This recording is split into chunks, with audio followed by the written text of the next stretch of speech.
Você já parou para pensar na importância que tem uma tradução e no peso que isso significa para a sua experiência de leitura? Vem comigo bater um dedo de prosa sobre isso.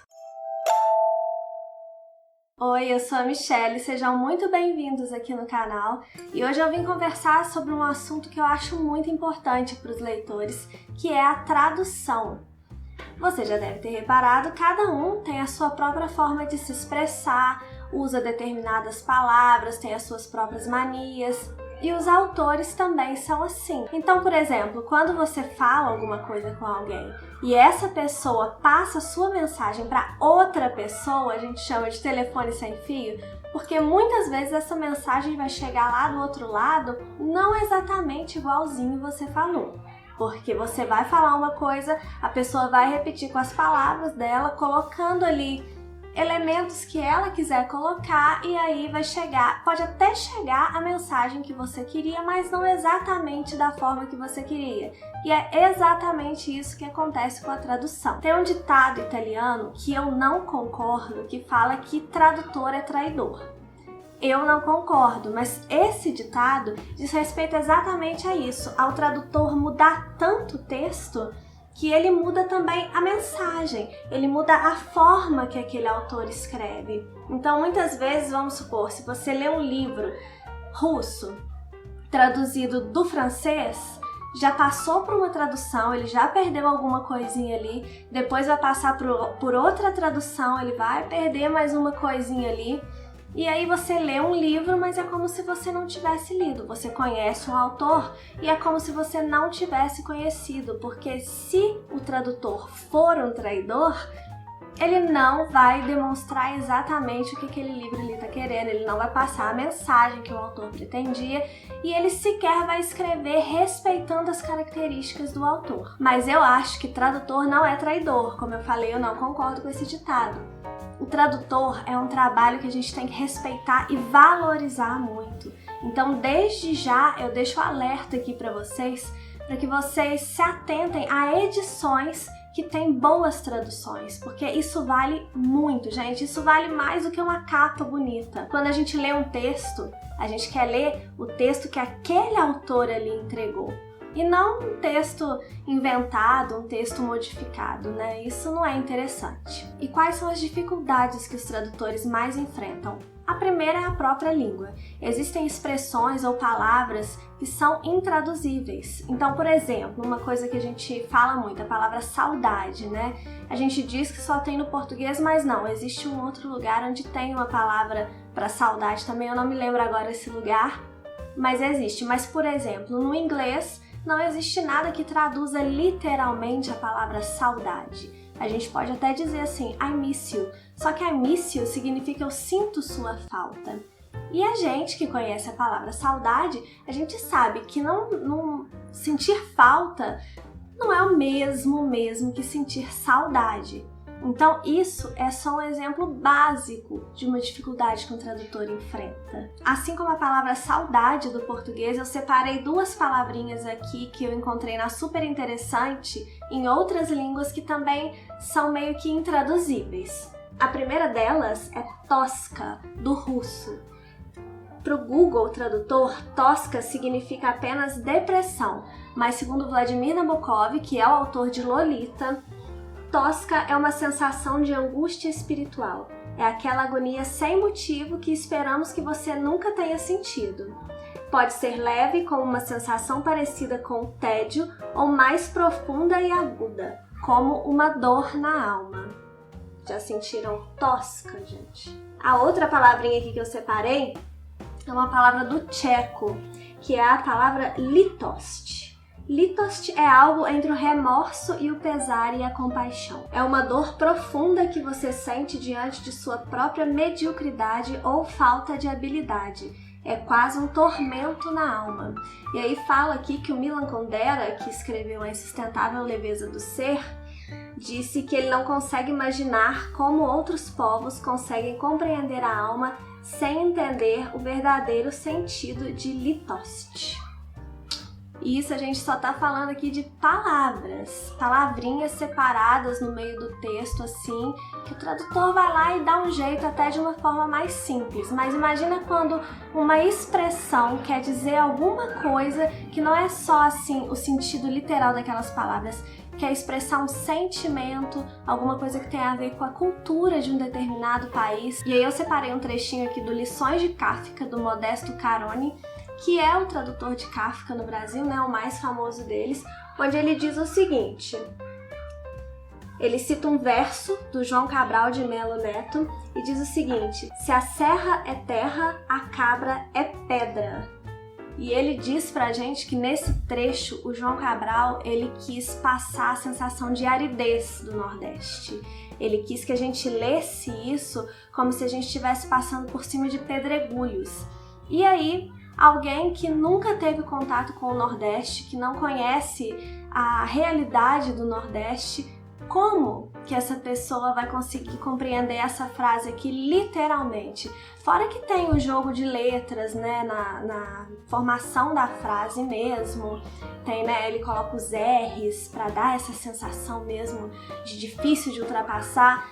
Então, o tradutor, ele não pode simplesmente pegar esse texto e traduzir literalmente, porque ele não vai fazer sentido para a pessoa que estiver lendo num outro país.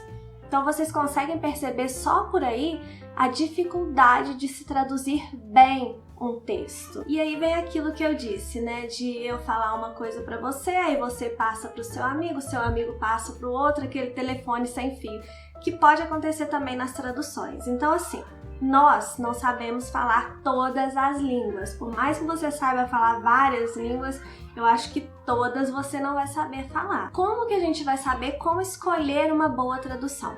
Pesquisando. A primeira coisa que eu pesquiso é se a tradução é feita direta do original, justamente para evitar esse telefone sem fio aí.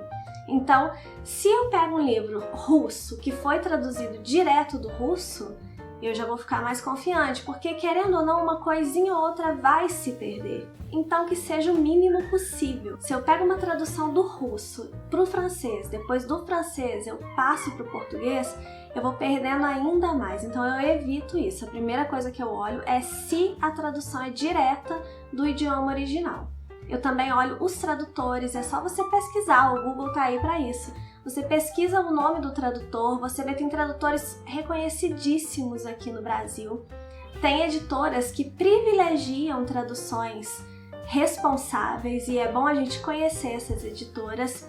E aí eu vou dar o exemplo aqui, vocês já devem até imaginar. A Editora 34, isso aqui não é um público, tá, gente? Bem que a Editora 34 poderia realmente me notar, mas enfim.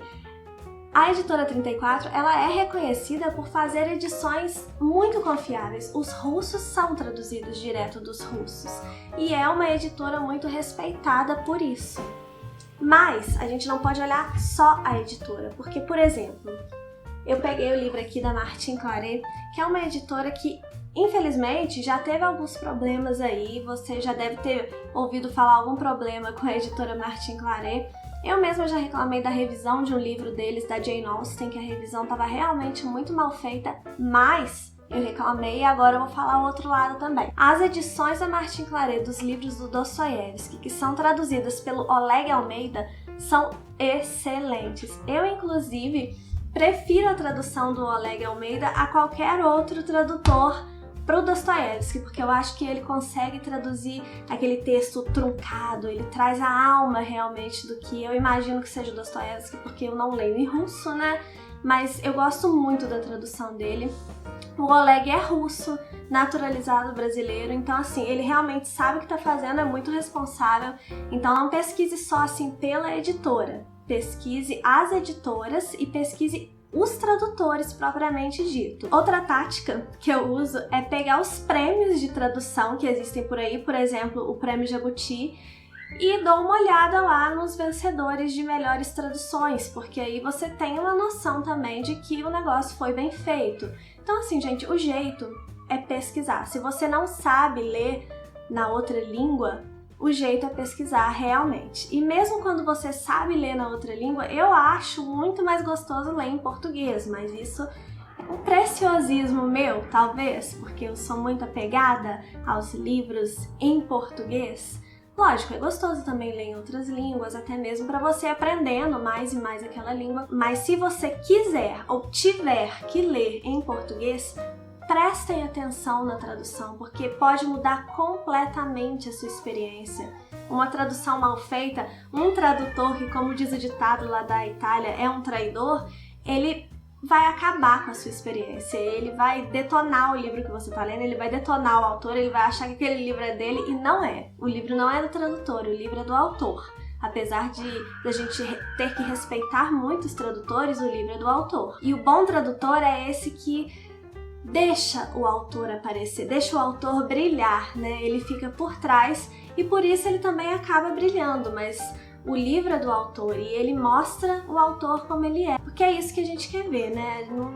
Eu não quero ler um livro do Dostoiévski, ou seja lá de quem for, e não conhecer o texto do Dostoiévski, conhecer o texto, sei lá, do Oleg. Não, o Oleg não vai fazer isso.